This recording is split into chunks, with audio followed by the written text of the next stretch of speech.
What is up, new players? Welcome back. This is going to be part 10 of my new player series. This should be a pretty quick video. We're just going to be going over troops today. So, you've got three basic troop types. You've got infantry, walker, and airship. So, infantry, walker, and airship share this rock, paper, scissors matchup. That can be best shown by clicking on any troop, and up in the top left, you can see you have an infantry, air, and walker symbol, and you have these little arrows pointing at each other. So infantry is going to have a strength bonus over air is going to have a bonus over walker, and walker is going to have a bonus over infantry. These strength and weakness matchups are going to affect SWE as well as just generic fighting. There should already be a video created and posted on my channel covering SWE.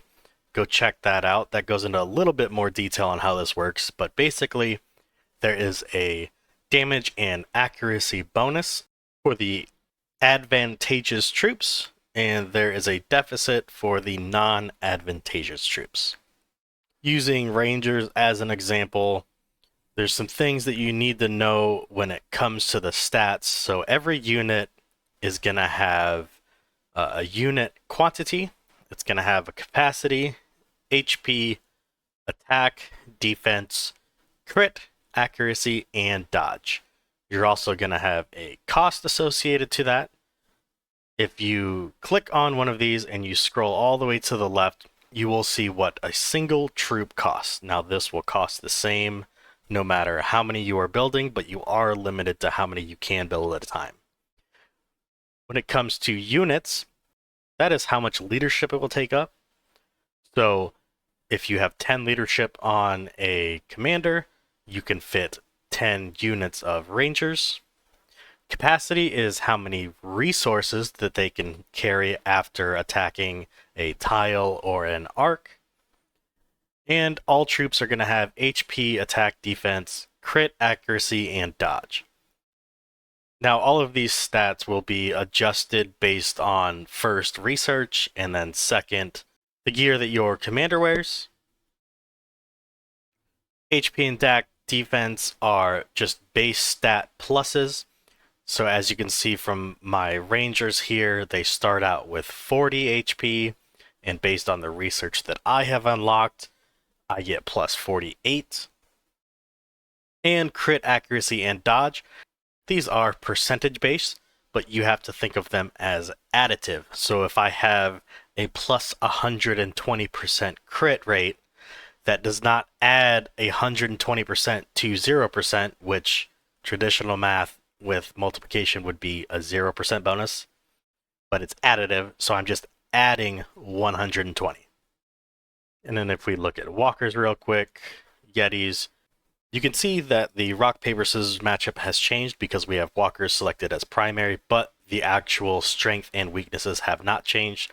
Same thing with the stats. Yetis just happen to have 2 units with a capacity of 300. These stats are adjusted based on research. Infantry tends to be better with attack and dodge. Walker is HP and accuracy. And airship is defense and crit. So talking about research that affects troops, we're going to jump over to the research lab.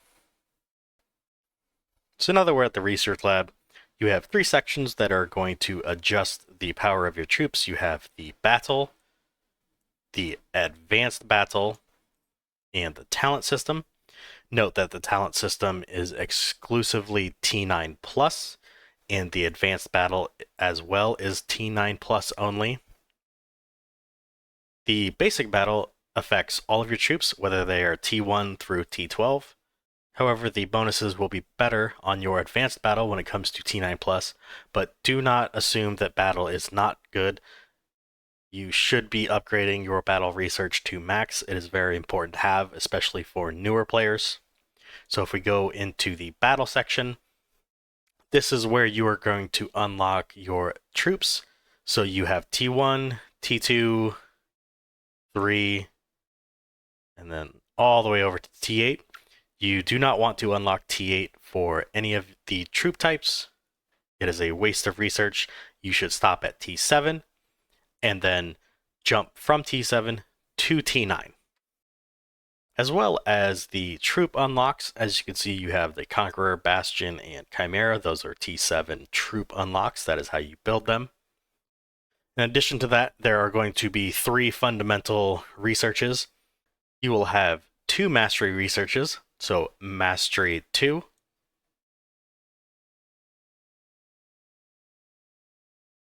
as well as the Basic Mastery. You will have research that affects their primary and secondary options. So let's just look at infantry really quick. Let's go to the very beginning. Infantry focuses on attack and dodge, so you have infantry attack, that is basic, and then you have infantry dodge. And then if we scroll over, you will have infantry attack 2 and infantry dodge 2. This works for walkers and airship as well. Walkers focus on accuracy and HP, while air focuses on crit and defense. Let's jump over to advanced really quick.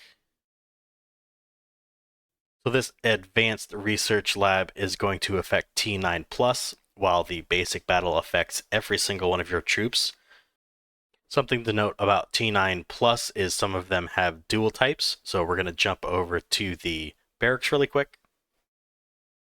So now that we are looking at T9, T9 and T10 are going to be dual types.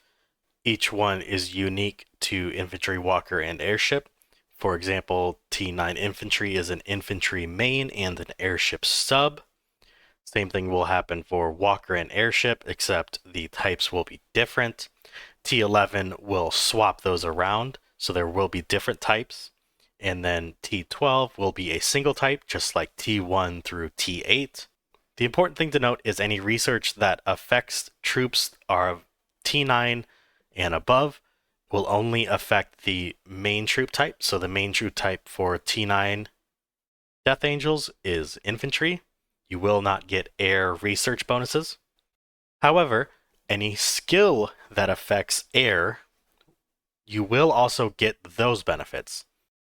So you could use a airship commander with bonuses to airship. You could use T9 Death Angels because they also have an air substat.